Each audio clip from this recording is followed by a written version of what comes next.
So, good day sa ating lahat, no? Andito ulit ako at sa vlog na ito ay magkakabit tayo ng isang upgrade sa ating Sniper 150. Ayan. So, itong upgrade na ito is napaka-importante lalong-lalo na dahil ang ating Sniper 150 ay walang masyadong compartment. So, itong ikakabit natin ngayon ay makakatulong pa sa atin lalong-lalo na sa long ride para magkaroon tayo ng extra compartment para sa ating mga gamit. So, ang ikakabit nating upgrade sa ating Sniper 150 ay itong Sparrow bracket na nabili natin sa Shopee. Kung napapansin nyo, meron tayong pinutol dito na parte ng Sparrow bracket, yung sa may gitna niya kasi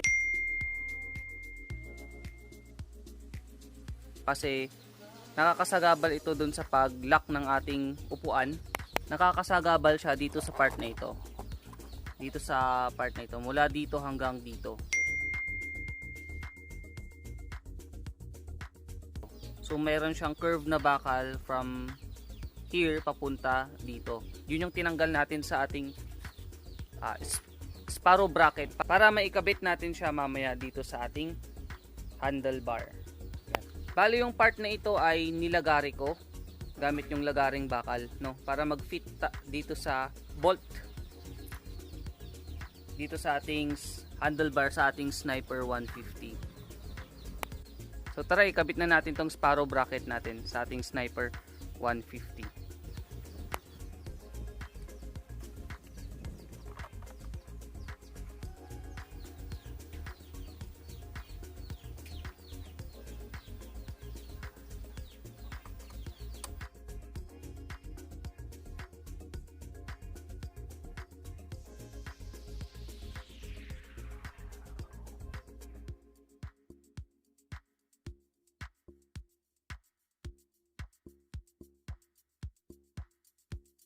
So ito na yung ating stock na handlebar. Ayan. So yung stock na bolts na meron sa ating handlebar, yun pa rin yung gagamitin natin para ikabit yung ating Sparrow bracket.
So dito sa may ating Sparrow bracket, meron siyang nakalagay na load limit.